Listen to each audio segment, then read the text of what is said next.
Financial টাইমসকে doctor Muhammad Yunus. রক্ত দিয়ে ছাত্ররা যা অর্জন করেছে তা তাদেরই রক্ষা করতে হবে।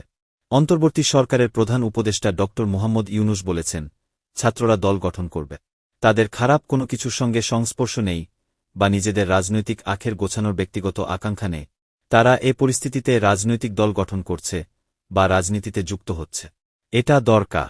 বিশ্ব অর্থনৈতিক ফোরামের বার্ষিক সম্মেলন উপলক্ষে সম্প্রতি সুইজারল্যান্ডের দাভোস সফর করেন প্রধান উপদেষ্টা। সে সময় ব্রিটিশ সংবাদমাধ্যম ফিন্যান্সিয়াল টাইমসের প্রধান বৈদেশিক বিষয়ক ভাষ্যকর গিডেন র্যাচম্যানের উপস্থাপনায় একটি পডকাস্টে কথা বলেন তিনি। র্যাচম্যান রিভিউ নামের ওই পডকাস্টে কথোপকথন লিখিত আকারে বৃহস্পতিবার প্রকাশ করা হয়েছে। ডক্টর ইউনুস ওই পডকাস্টে আরও বলেন, রক্ত দিয়ে ছাত্ররা যা অর্জন করেছে তা তাদেরই রক্ষা করতে হবে।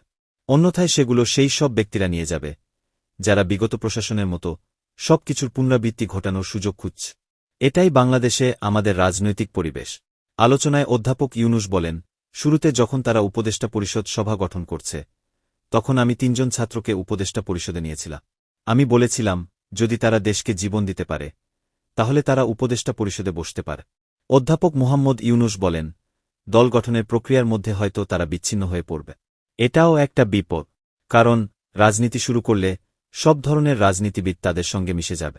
তাই আমরা জানি না তারা আমাদের দেশে যে রাজনীতি তা থেকে নিজেদের দূরে রাখতে পারবে কিনা। এ ধরনের সুযোগ আছে যা আমাদের নিতে হবে। তবে ছাত্ররা প্রস্তুত। তারা প্রচারণা চালাচ্ছে। তারা দেশজুড়ে লোকজনকে সংগঠিত করছে।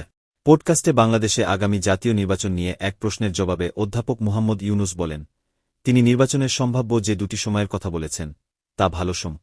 কারণ তিনি জাতীয় ঐক্য ধরে রাখছেন। তিনি এটা থেকে বিচ্যুত হতে চান না।